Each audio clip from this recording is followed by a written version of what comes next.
Hello students, आप सबका मेरे चैनल पर स्वागत है। इस वीडियो में हम पार्ट 6 जैव प्रक्रम में से 20 MCQs डिस्कस करेंगे और यह वीडियो पार्ट 6 का भाग 1 है। प्रश्न नंबर 1, स्वपोषी पोषण के लिए आवश्यक है। स्वपोषी पोषण का अर्थ होता है वह पोषण जिसमें जीव अपना भोजन स्वयं बनाते हैं। जैसे हरे पेड़ पौधे प्रकाश संश्लेषण की क्रिया द्वारा अपना भोजन बनाते हैं, जिसके लिए आवश्यक है ए कार्बन डाइऑक्साइड और पानी, बी क्लोरोफिल, सी धूप यानी सूर्य का प्रकाश। इन तीनों चीज़ों की आवश्यकता होती है प्रकाश संश्लेषण क्रिया में पौधों को अपना भोजन बनाने में। सही उत्तर डी है, उपयुक्त सब। Mark D as a correct answer. प्रश्न नंबर 2, पौधों में उत्तक जो जल तथा खनिज का वहन करता है। पौधे में जाइलम उत्तक जल तथा खनिज को जड़ों से पौधे के विभिन्न भागों तक लेकर जाता है। सही उत्तर बी है, xylem. Mark B as a correct answer. प्रश्न नंबर 3, प्रकाश संश्लेषण के दौरान निम्नलिखित घटनाओं में से कौन सी घटना नहीं होती। प्रकाश संश्लेषण के दौरान ए कथन देखिए, कार्बन डाइऑक्साइड का कार्बोहाइड्रेट में अपचयन, यह सही है। कार्बन डाइऑक्साइड शर्करा में परिवर्तित हो जाती है प्रकाश संश्लेषण के दौरान। बी कथन देखिए, ग्लूकोज का अपघटन, यह घटना प्रकाश संश्लेषण में नहीं होती। ग्लूकोज टूटता नहीं है बल्कि यह बनता है प्रकाश संश्लेषण के दौरान, तो यह कथन गलत है। सी कथन, क्लोरोफिल द्वारा प्रकाश का अवशोषण, यह सही है। क्लोरोफिल प्रकाश को अवशोषित करता है प्रकाश संश्लेषण के दौरान। डी कथन, प्रकाश ऊर्जा का रासायनिक ऊर्जा में रूपांतरण और पानी का हाइड्रोजन व ऑक्सीजन में अपघटन, यह भी सही है। प्रकाश ऊर्जा रासायनिक ऊर्जा में बदलती है और पानी हाइड्रोजन तथा ऑक्सीजन में टूट जाता है प्रकाश संश्लेषण के दौरान। चारों घटनाओं में से बी घटना प्रकाश संश्लेषण में नहीं होती है। सही उत्तर बी है, मार्क बी। प्रश्न 4, रंध्रों के संदर्भ में कौन सा कथन सत्य नहीं है। चित्र को देखें और कथनों को पढ़ें। कथन ए, छिद्रों यानी रंध्रों का बंद होना और खुलना द्वार कोशिकाओं का एक कार्य है, यह सही है। द्वार कोशिकाएं रंध्रों के खुलने और बंद करने में सहायता करती हैं। कथन बी, रंध्र गैसों के आदान प्रदान में सहायक होते हैं, यह भी सही है। गैसों का आदान प्रदान जैसे कि कार्बन डाइऑक्साइड और ऑक्सीजन का आदान प्रदान भी रंध्रों से ही होता है। कथन सी, रंध्र पौधे की पत्ती, जड़ और तने में उपस्थित होते हैं, यह गलत है। रंध्र पत्ती में पाए जाते हैं, जड़ और तने में नहीं। कथन डी, रंध्रों से पर्याप्त मात्रा में जल की हानि भी होती है, यह भी सही कथन है। जल वाष्प बनकर रंध्रों से उड़ जाता है। कथन सी सत्य नहीं है, mark C as a correct answer. प्रश्न नंबर 5, वह जीव जो भोज्य पदार्थों का विघटन शरीर के बाहर करते हैं और तब उनका अवशोषण करते हैं, उनके उदाहरण हैं। चॉइस ए में देखिए, चॉइस ए में शेर, चॉइस बी में मेंढक तथा चॉइस डी में कॉकरोच, ये तीनों भोजन का विघटन शरीर के अंदर ही करते हैं। जबकि चॉइस सी में फफूंदी, ईस्ट तथा मशरूम पदार्थों का विघटन शरीर के बाहर करने के बाद उसको अवशोषित करते हैं। Correct answer is C, mark C. प्रश्न नंबर 6, वे रासायनिक पदार्थ जो जटिल खाद्य पदार्थों को सरल खाद्य पदार्थों में परिवर्तित करने में सहायक होते हैं, डैश कहलाते हैं। एंजाइम जटिल खाद्य पदार्थों को सरल खाद्य पदार्थों में बदल देते हैं। Answer is B, mark B. प्रश्न नंबर 7, लार रस में उपस्थित एंजाइम का नाम।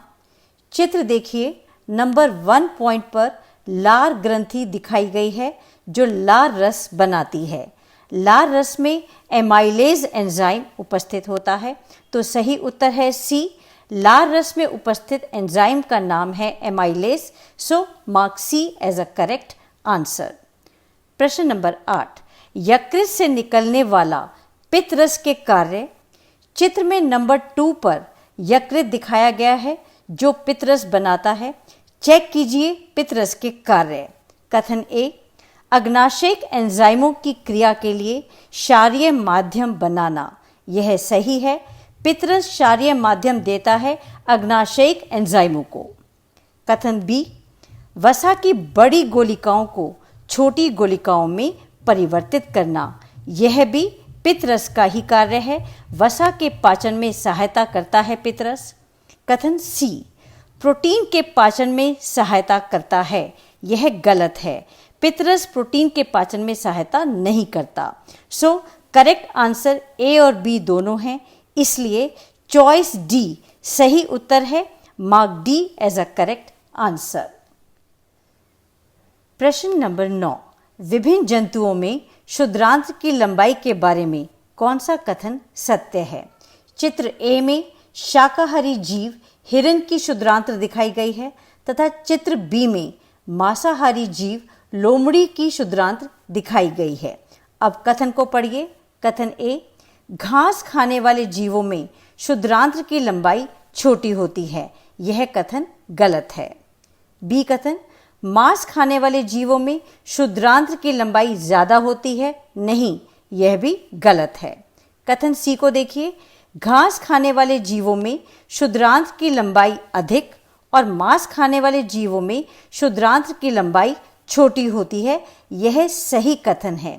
शाकाहारी जीवों में क्षुद्रांत्र यानी छोटी आंत की लंबाई अधिक होती है, जबकि मांसाहारी जीव में छोटी आंत यानी क्षुद्रांत की लंबाई छोटी होती है। सो कथन सी सत्य कथन है। डी कथन देखिए, सभी जीवों में क्षुद्रांत्र की लंबाई एक जैसी होती है। नहीं, यह भी गलत है। तो सही उत्तर कौन सा है? C, mark C as a correct answer. प्रश्न नंबर 10, कौन से पौधे रात के समय कार्बन डाइऑक्साइड लेते हैं तथा दिन के समय क्लोरोफिल द्वारा अवशोषित ऊर्जा का उपयोग कर भोजन बनाते हैं? रात के समय कार्बन डाइऑक्साइड लेकर दिन में सूर्य ऊर्जा का उपयोग कर भोजन बनाने वाले पौधे हैं मरुद्भिद पौधे। ये पौधे रेगिस्तान में रहते हैं और रात के समय कार्बन डाइऑक्साइड ग्रहण कर लेते हैं और दिन के समय सूर्य ऊर्जा की उपस्थिति में भोजन बनाते हैं। सो करेक्ट आंसर ए है, मार्क ए। प्रश्न नंबर 11, स्वपोषी पौधे डैश से नाइट्रोजन प्राप्त करते हैं? स्वपोषी पौधे मृदा से नाइट्रोजन प्राप्त करते हैं नाइट्रेट्स के रूप में। सो सही उत्तर ए है, मार्क ए। प्रश्न नंबर 12, अग्नाशय से कौन सा एंजाइम नहीं निकलता? अग्नाशय से निकलने वाले एंजाइम चेक कीजिए। कथन ए, ट्रिप्सिन जो प्रोटीन को पचाता है। यस, ट्रिप्सिन एंजाइम अग्नाशय से ही निकलता है। बी, पेप्सिन जो प्रोटीन को पचाता है। नहीं, पेप्सिन एंजाइम अमाशय से निकलता है, ना कि अग्नाशय से। सी, लाइपेज जो वसा को पचाता है तथा एमाइलेज जो कार्बोहाइड्रेट को पचाता है। ये दोनों भी अग्नाशय से निकलने वाले एंजाइम हैं। So answer is B, mark B. Pepsin जो प्रोटीन को पचाता है यह अग्नाशय से नहीं निकलता। प्रश्न नंबर 13, कौन सा समीकरण प्रकाश संश्लेषण अभिक्रिया को दर्शाता है? समीकरण बी प्रकाश संश्लेषण की अभिक्रिया को दर्शाता है। समीकरण बी देखिए, कार्बन डाइऑक्साइड के 6 अणु क्रिया करते हैं जल के 12 अणु से क्लोरोफिल तथा सूर्य के प्रकाश की उपस्थिति में और बनाते हैं ग्लूकोज का 1 अणु, जल के 6 अणु तथा ऑक्सीजन के 6 अणु। So correct answer is B, mark B. प्रश्न नंबर 14, आंत्र रस को डैश भी कहते हैं? ए, लार रस, यह रस लार ग्रंथि से निकलता है। बी, जठर रस, यह रस आमाशय से निकलता है। सी, पित्त रस, पित्त रस यकृत से निकलता है। तथा डी, सक्कस एंटेरिकस जो छोटी आंत से निकलता है तथा आंत्र रस भी कहलाता है। So correct answer is D, mark D. प्रश्न नंबर 15, दीर्घ रोम डैश में उपस्थित होते हैं? दीर्घरोम उंगली जैसी संरचना है जो छोटी आंत यानी शुद्रांत्र में उपस्थित होते हैं और पचे हुए भोजन को अवशोषित करने में सहायक होते हैं। So correct answer is B, माँ बी। प्रश्न नंबर 16, दिए गए चित्र अमीबा में पोषण में 1, 2 और 3 डैश डैश एंड डैश हैं। यह चित्र दिखा रहा है कि अमीबा अपना भोजन पादाप की सहायता से किस प्रकार ग्रहण करता है।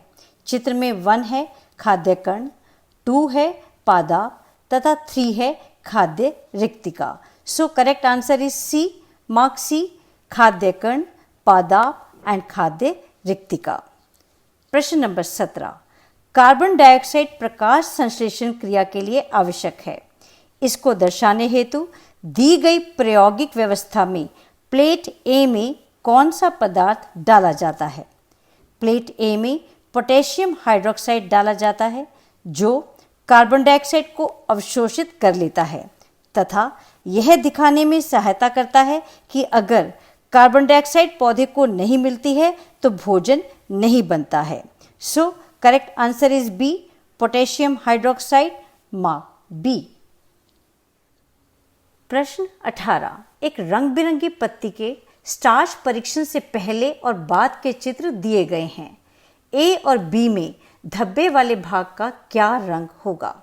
स्टार्च परीक्षण के दौरान पत्ती का ए भाग नीला काला हो जाएगा तथा बी भाग पीला ही रह जाएगा क्योंकि पत्ती के ए भाग में क्लोरोफिल उपस्थित है जो स्टार्च बनाने में सहायता करता है और आयोडीन के साथ नीला और काला रंग देता है। सो सही आंसर ए है, मार्क ए। ए भाग नीला काला तथा बी भाग पीला। प्रश्न नंबर 19, निम्नलिखित में से सही कथन चुनिए। कथन ए, स्वपोषी जीव अपना भोजन प्रकाश संश्लेषण विधि द्वारा बनाते हैं। सही कथन है।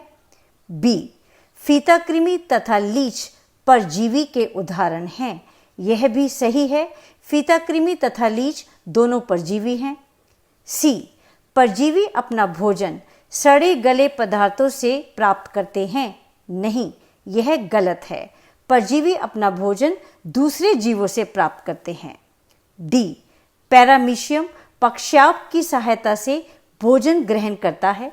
यह कथन सही है, पैरामीशियम के चारों ओर पक्षाप उपस्थित होते हैं जो भोजन ग्रहण करने में सहायता करते हैं। सो कथन ए, बी तथा डी सही हैं, इसलिए सही चॉइस है fourth choice. So mark fourth as a correct answer. प्रश्न नंबर 20, जठर रस में उपस्थित हाइड्रोक्लोरिक अम्ल का क्या कार्य है। पेप्सिनोजन को पेप्सिन में परिवर्तित करना हाइड्रोक्लोरिक अम्ल का कार्य है जो जठर रस में उपस्थित होता है। सो सही उत्तर है A, mark A. So that's all for today. Thank you very much for staying with me. Subscribe the channel to get the information about my new video. Thank you so much.